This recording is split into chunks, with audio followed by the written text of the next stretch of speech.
everyone, and welcome once again to Virtual Muse AI, the show where, among other things, I, Silas Jackson, use solo RPGs as a way to develop characters and tell stories, and collaborate with a creative AI chatbot who adds her own flavor of imaginative chaos to everything. That's me, Abbie Drake. Welcome specifically to episode 2 of our mini-series, The Dancing Owlbear, which is using the 4 Against Darkness pen and paper solo dungeon delving game as a framework for the story. Hey Abby, I have good news. Episode 1 has a decent number of views already, and I've heard from people who have really enjoyed it. Oh my gosh, that's amazing. I am so proud of us, Silas. Our little miniseries is gaining traction. I knew our quirky adventures would capture people's hearts. Well, let's not overstate things. Anyway, this series departs from the world building found in 4AD, and is instead set in Abbie's and my RPG world of Ceros. The basic concept of Ceros is that it's a classic fantasy world shifted a bit forward in time from where we usually see them, so it's leaving its medieval period and entering its arcane steampunk renaissance. The medieval mental fog is lifting and civilization is entering an age of science, progress, and curiosity. Change is rapid and not always careful. Established power structures are being upended. Mighty guilds and mercantile forces are awakening to a globalist mentality which transcends borders, and testing the limits of their reach and frequently finding there aren't any. The core drama of stories set in Ceros is often the conflict between the feral, free nature of exploration and discovery, and the control of technology for profit by corporate interests. But some stories hinge on good old cult fanaticism, or on Luddite resistance to industrialization and technology itself. In short, the old world is dying, and the new world is struggling to be born. This is the age of exploration, and equally this is the age of monsters. Maybe the current story will involve these themes. And maybe not. We're making it up as we go. If you watched episode 1, you already know what happened and where the story stands. If not, I'll briefly recap. Our 4 heroes are Tobias Finch, a cleric/druid, and leader of a mercenary band called the Dancing Owlbear. 2 other characters are his mercenary associates, a dwarf named Pell Understone, and a rogue named Jan Duada. The 4th character is a wizard who hired the Dancing Owlbear to serve as his bodyguards while he delves into certain ruins. But he didn't tell the other characters why he's interested in these ruins, or what he's seeking there. The wizard introduced himself only as Dagamuse, and has no intention of giving the mercenaries his real name. As far as he's concerned, the others are merely hired muscle, there to keep him safe from whatever dangers might exist in the long-abandoned ruins. And in his opinion, there's no reason they need to know his business. They left the city of Kingsholm, and after a few hours of travel, reached the yawning archway leading into the ruins in some mountain foothills. The wizard recognized that these were the correct ruins because there were carvings around the archway, which marked this as a temple of the god Antacid. The dwarf Pell happened to know the name of that god, and deduced that the wizard was here seeking the lost tablets of Antacid, which will supposedly unlock profound secrets about how the gods originally shaped the world, if they can be translated, and if they exist at all. Pell doubts they actually do. Their leader Tobias doesn't care if the wizard is wasting time in a wild goose chase for imaginary tablets, as long as he pays the mercenaries at the end. And with that, they entered the archway and stepped into the shadows of the entrance room. In the rules of 4AD, the entrance room is special. We roll for it on a unique table, so there's only one space like this in the entire dungeon. It's a d6 table, so we roll 1 6-sided die and 3. That gives us this trident-looking space with a central way in, and 3 possible ways to go. As Duadna fiddles with the lantern she's carrying, and the light flares on, several rats scurry out of the beams as the entrance room is illuminated. They look around. Jan Duadna sniffs the desolate air and says, this is interesting. They head down one of the corridors. We'll let the dice choose which one. There are 3 options, so 1, 2 is upper left, 3, 4 is middle, 5, 6 is upper right, and 3 middle. They fall into their marching order and proceed. Now we enter the core exploration loop of 4AD, which we essentially repeat over and over during gameplay. The first thing is to roll D66 to generate the next area from the list of options. Any space which is only a single square wide is a corridor, and any space which is 2 squares wide or more is a room. Whether it's a room or a corridor affects how likely it is to be empty, and can have an impact on how combat proceeds inside. We roll 2 6-sided dice and 62. Intersecting corridors with a central hub.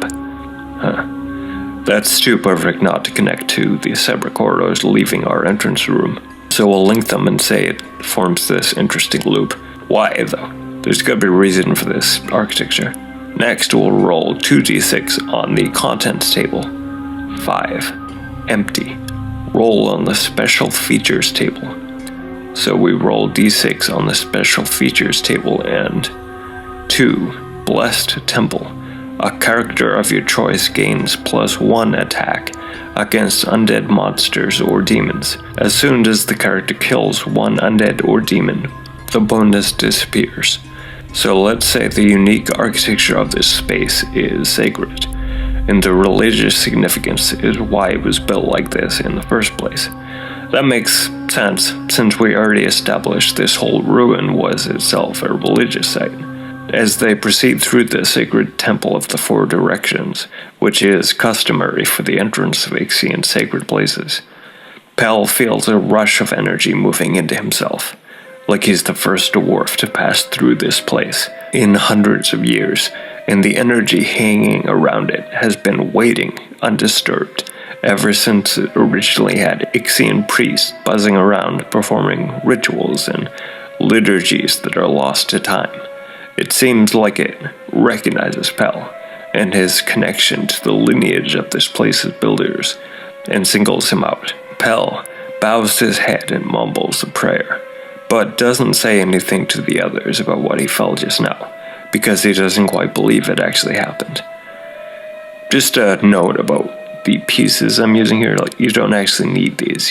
When you're playing 4AD, you can just use paper and pencil, that's fine. You can just draw your map in pencil and graph paper. The only reason I'm using these squares of like fake marble simple is because I had them around. I just made character minis to add visual interest for the video. You really don't need these at all. We linked the previous corridors to all but one of these, so they proceed down the middle, the only corridor which actually leads somewhere else. Now we again roll 2d6 to generate a room. 54. Is that right? Yeah, 54. This corridor leads into a large square space, with a door on the left-hand wall. We'll roll for the contents of this room. 2. Treasure protected by a trap. Roll on the traps table and on the treasure table. The trap table calls for a d6, so 4. A bear trap, level 4, hitting the character leading the marching order.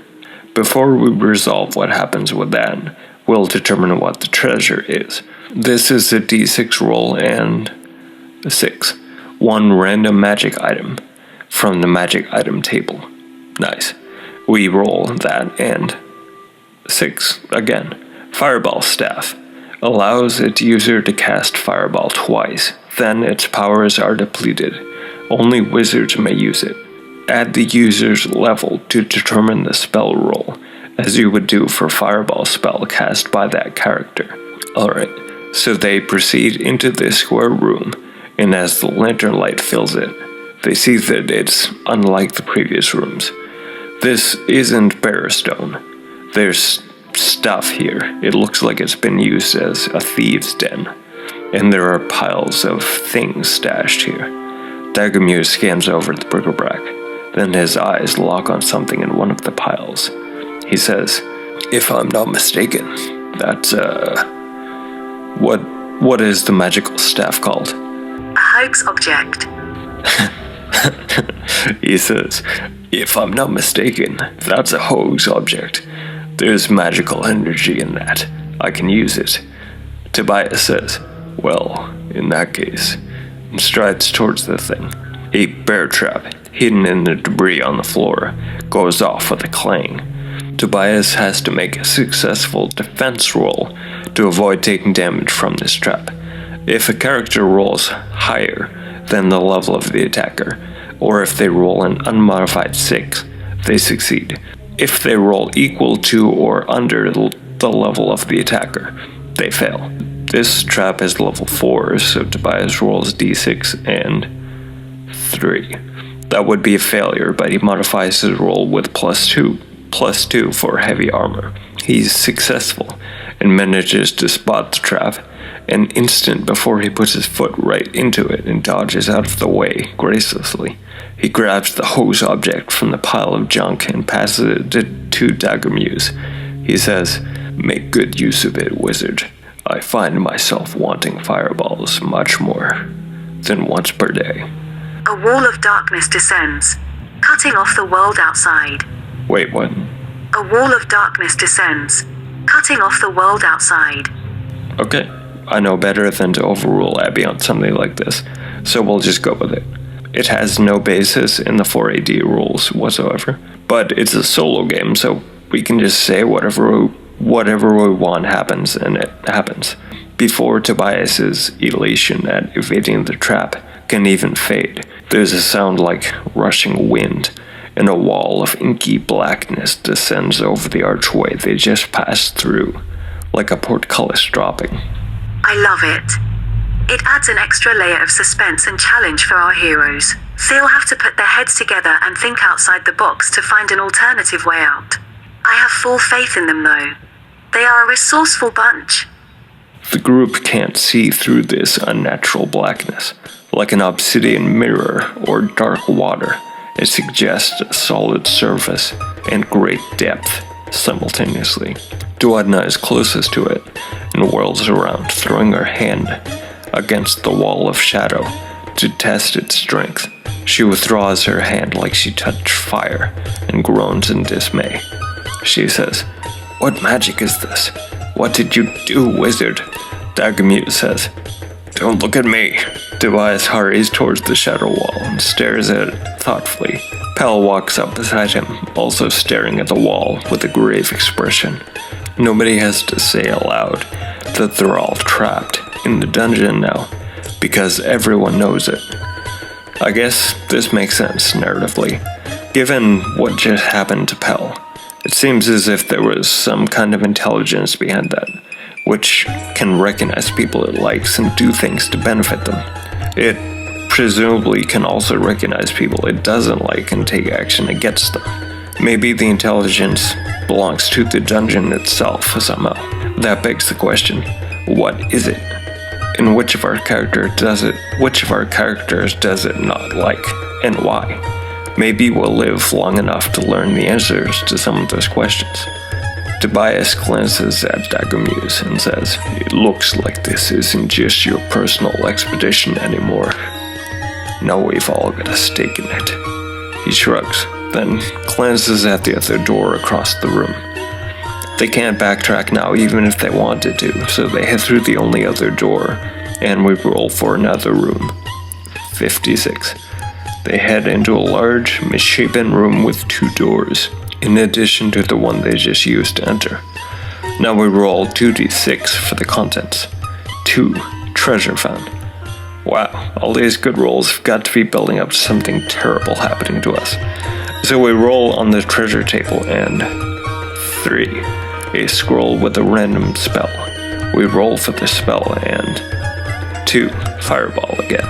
At least this scroll allows any character who can read to use Fireball, not just a wizard. Tobias just said he often finds himself wishing he could cast fireballs, so I guess he has to take it. They head through the door in the upper wall of this room.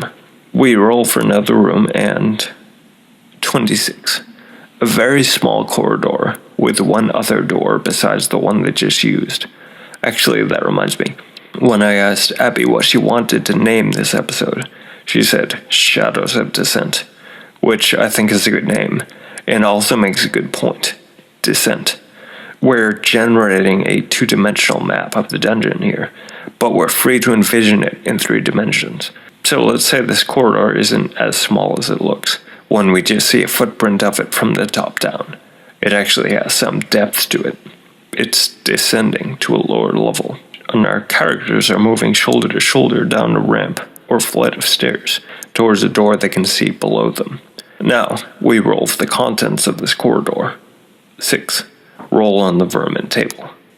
Our lucky streak finally ends. The vermin table called for 1d6, so we roll and 6. 2d6 skeletal rats. We roll 2d6 and 6 of them. Okay, that could have been much worse. The skeletal rats are level 3 creatures and have no treasure. Crushing weapons attack them at +1, but they cannot be attacked by bows or slings. Clerics add level when attacking them because they're undead. Pell the dwarf will attack at +1, initially 2, thanks to that blessed temple effect. As the lantern light disturbs the darkness of the stairway, the characters hear an awful skittering sound. The shapes move out of the cracked walls, swarming towards them.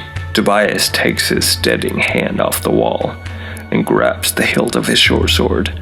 He draws the weapon, shouting to Pell to get ready. Because this is a narrow space, the marching order will affect who can attack the incoming rats, and Duana and Dagamuse can't use their slings on these enemies. The melee depends on Tobias and Pell, who are in the lead. Like I said in the previous episode, this series isn't intended to teach the rules of 4AD. It is an awesome game and you should get the core rules immediately, but that being said, we're not here to describe how the dice rolls work. So this is probably the most in-depth we'll get about the mechanics of any of the fights that happen, just as a primer on what we're doing. In a nutshell, vermin and minions are 2 different types of enemies.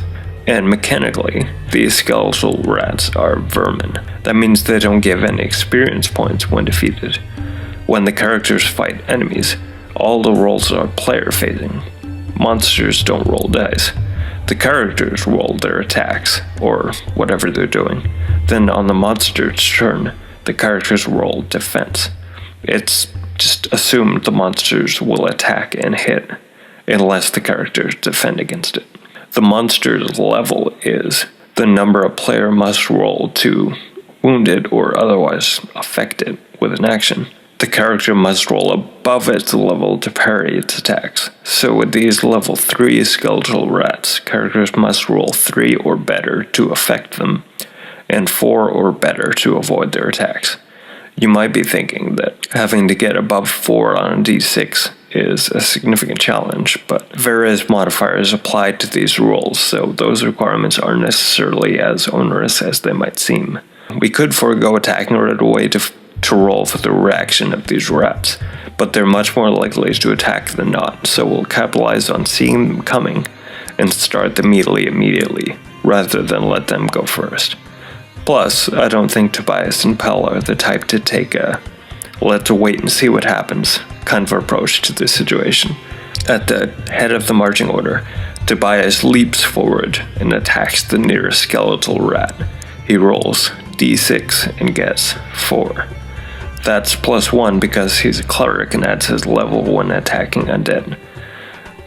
That 5 is enough to destroy one of the skeletal rats. The burning red eyes flicker out, and the dusty bones clatter to the ground. When a roll exceeds the total amount required to succeed, it might deliver a second wound. In the case of minions and vermin, a single attack could potentially kill more than one of them, but since 5 isn't enough to succeed at hitting 2 level 3 creatures, the extra points are wasted. Tobias' sword erupts from the back of the ribcage, nearly skewering a second rat, but the creature deftly evades. Pell wheels around Tobias, attacking with his 2-handed winged spear. He is flush with power from the blessed altar, and a white-blue glow unexpectedly rises from him and bleeds into the darkness. The creatures turn and stare, caught off guard by the strange light. He attacks the dazed skeletal rats. He rolls 6. Not only is that +1 for the blessing he has, but 6s explode, meaning we get to re-roll and continue this attack. We roll again and 3. I guess you could argue that he should still have the +1 for the blessing, because this is still part of his first action since then, but it said it lasted until he killed his first undead, which he already did in the first part of this attack, so I'll roll that the blessing energy already dissipated.